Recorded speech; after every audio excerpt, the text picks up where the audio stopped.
Assalamualaikum warahmatullahi wabarakatuh. Saya Kepala Sekolah SDN Jatiwaringin 1 akan melakukan kegiatan pra-observasi yang akan dilakukan bersama partner saya yaitu Bapak Misbahuddin. Selamat Misbahuddin. Sorry ya Pak ya. Oke, baik Pak. Assalamualaikum Pak. Waalaikumsalam Pak. Bagaimana kabarnya Pak? Alhamdulillah baik. Alhamdulillah sehat ya Pak ya. Oke Bapak, jadi hari ini saya mau bincang-bincang sedikit nih bersama Bapak untuk tujuannya apa kegiatan observasi ini, yaitu untuk mengetahui sejauh mana apa yang akan dilakukan Bapak di dalam kelas gitu ya. Jadi ini ada beberapa pertanyaan, boleh ya Pak bertanya ya? Oke siap. Sekarang Pak, tujuan dari pembelajaran yang akan Bapak lakukan di dalam kelas apa nih? Baik, terima kasih Ibu. Mohon izin. Insya Allah tujuan pembelajaran yang akan saya lakukan di dalam kelas hari ini, yang pertama materinya dulu, yaitu tentang luas trapesium. Nah, ketika pelajaran matematika kelas 5D. Nah, tujuan pembelajarannya ini yang pertama untuk mengetahui masalahnya luas trapesium itu bagaimana untuk mendapatkan jarak antara sisi-sisi pada trapesium tersebut. Karena identik dengan luas trapesium itu baru datar dimensi 2 gitu. Jadi mempunyai empat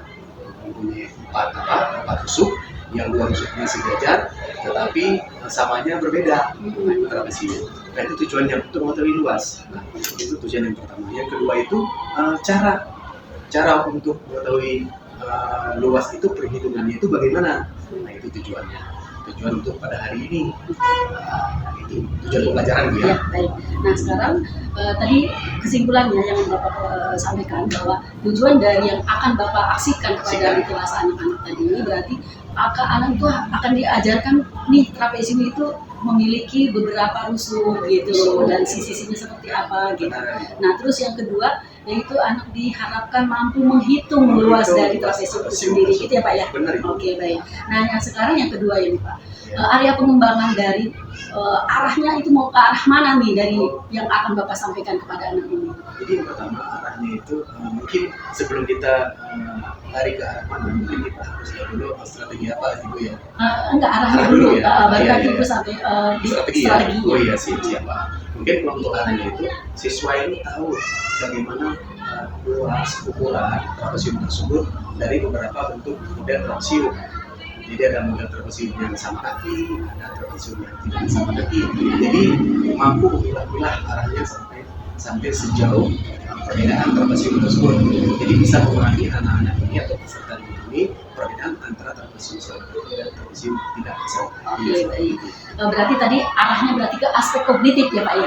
Nah berarti dari aspek kognitif itu apakah ada aspek psikomotornya yang akan Bapak terapkan dalam area pengembangan tersebut? Ada psikomotor gitu. Iya. Jadi itu pembahasan secara berulang-ulang dengan pembahasan dengan mendikte beberapa unsur kalimat secara kontinu itu berulang-ulang sehingga anak-anak tersebut mudah untuk menanggap apa yang disampaikan oleh guru seperti itu. Menurut Bapak, psikomotor itu seperti apa sih? Ya, jadi psikomotor itu yaitu bagaimana anak mampu menguasai materi tersebut dengan memancing arah pemikiran si anak tersebut atau peserta didik. Dia melakukan demonstrasi seperti itu, tapi dengan ada pancingan apa? Pancingan stimulus seperti itu. Oke, baik. Oke, jadi tadi artinya di situ dari area pengembangan yang akan Bapak kembangkan kelas nanti berarti yang pertama anak itu diharapkan mampu dalam aspek psikomotorik maupun aspek kognitif gitu ya Pak ya. Nah sekarang untuk yang ketiga nih Pak, strateginya agar tercapai apa yang tadi paparkan berdasarkan tujuan yang ingin Bapak capai kira-kira apa? Mungkin yang pertama setelah pembahasan berkaitan materi tersebut, strategi yang disampaikan secara praktik mungkin itu ya ini seperti itu strategi.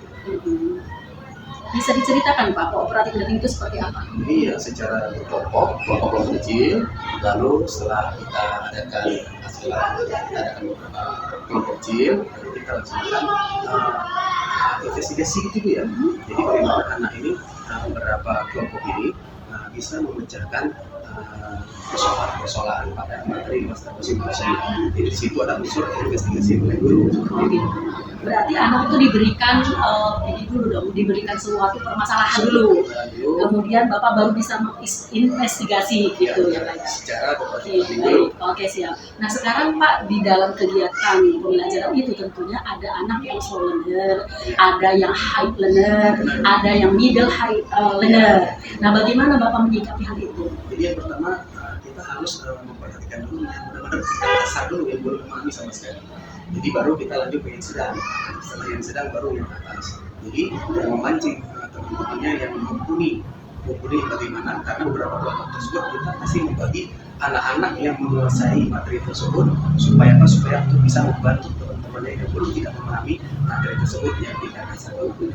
Oh berarti ada tutor sebaya. Ada tutor sebaya. Ya, baik. Oke Pak. Nah sekarang Pak, model pembelajaran apa yang Bapak akan terapkan? Mungkin kalau untuk model secara tatap muka gitu Bu ya, secara tatap muka. Apakah menggunakan inquiry atau discovery atau DBL itu? Discovery learning. Discovery learning. Jadi mereka secara diskusi, secara tanya tatap muka bersama temannya itu lebih dapat pencerahan karena lebih berani mereka untuk bertanya. Di samping mereka bertanya sama gurunya dan juga mereka dapat bertanya ke teman-teman supaya mereka. Oke, seperti itu. Oke, baik. Nah, kemudian Pak untuk media yang Bapak gunakan nih dalam pembelajaran nanti apa nih? Mungkin yang pertama kalau tidak, insya Allah tidak ada keluarga itu KPD ya. KPD sudah kita insya Allah kita siapkan. Nanti sesuai dengan kelompok-kelompoknya kita bagikan untuk bisa diringkas ataupun dicerna oleh siswa. Jadi LKPD yang pertama. Mungkin yang kedua nanti insya Allah nanti ada unsur mungkin kurang jelas ataupun apa nanti kita libatkan seperti laptop, alat seperti itu nanti kita kembangkan untuk kita bawa ke dalam kelas. Sekaligus ada beberapa unsur yang lain seperti itu. Yang pertama intinya ada KPD. Ya KPD ya, kemudian laptop fokus berarti kalau ada. Kalau ada insya Allah nanti disesuaikan kondisi dan situasi seperti itu. Iya siap. Nah kemudian Pak untuk penilaiannya nih, yang akan Bapak ambil gitu di dalam pembelajaran tersebut, apa saja penilaian yang akan Bapak lakukan di kelas tersebut? Yang pertama penilaian itu yang pertama pengetahuan, keterampilan dan sikap ini itu yang akan diambil unsur-unsur penilaian nanti yang kelas itu. Untuk sikap apa saja Pak yang akan diambil sama Bapak? Tingkah laku yang pertama ada budi pekerti siswa. Seperti apa budi pekertinya? Ya tutur sapa yang baik sesama temannya dan tutur kata yang baik terhadap gurunya.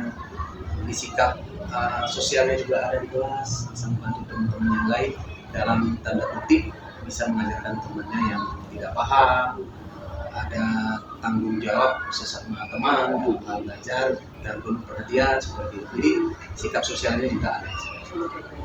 Nah kemudian pengetahuannya nih Pak, apa nih Pak yang akan Bapak nilai? Nah, pengetahuan yang pertama mungkin kalau segi pengetahuan mungkin berbeda ya seperti kata-kata yang tiga itu ada tinggi, sedang, menengah atau sedang atau tingkat dasar kemampuan itu.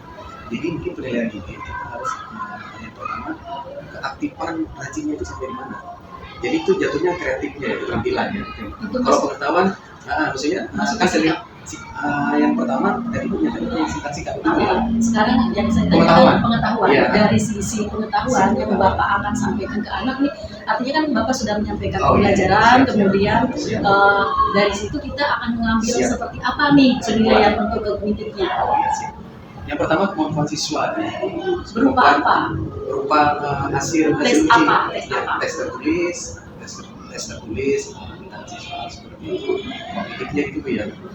Ulangan tes secara uraian dan kemudian soal pilihan ganda atau uraian, hasil tes ujian tertulis, dan juga satu lagi hasil tes tulisan, karena selama ini matematika mungkin kebanyakan tes tertulis, tetapi bahwasanya matematika ini identik juga dengan tes lisan, seperti contoh menyatakan rumus, salah satu rumus besar itu menjadi beberapa rumus seperti itu. Tes lisan dan tes tertulis Jadi intinya kalau pengetahuan jadi tes tertulis gitu ya Pak.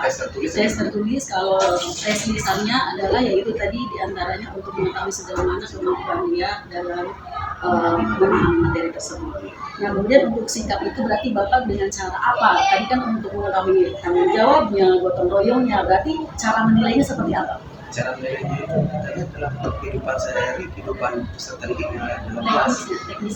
Teknisnya ya, sama-sama. Teknis yang Bapak amati berdoa pertama terlebih dahulu. Maksudnya berarti teknisnya itu artinya ketika Bapak mengetahui, oh ini anak gotong royongnya sudah tinggi nih gitu. Berarti cara melihatnya seperti apa? Yang pertama mungkin kita misalkan mungkin ini belum terjadi.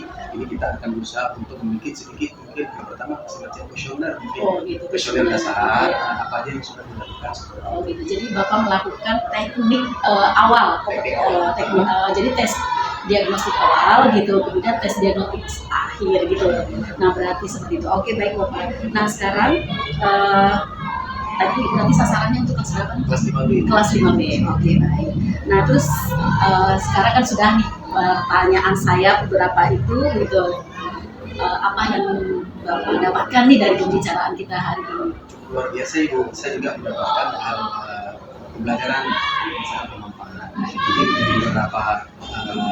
Jadi beberapa informasi atau pertanyaan dari Ibu, ada beberapa yang harus saya pelajari seperti itu suatu acuan untuk saya dan suatu masukan untuk saya juga supaya saya lebih untuk berkembang lagi demi prestasi kita semua dan kemajuan diri kita. Oke, luar biasa sekali Bapak. Terima kasih atas kegiatan pra-observasi hari ini.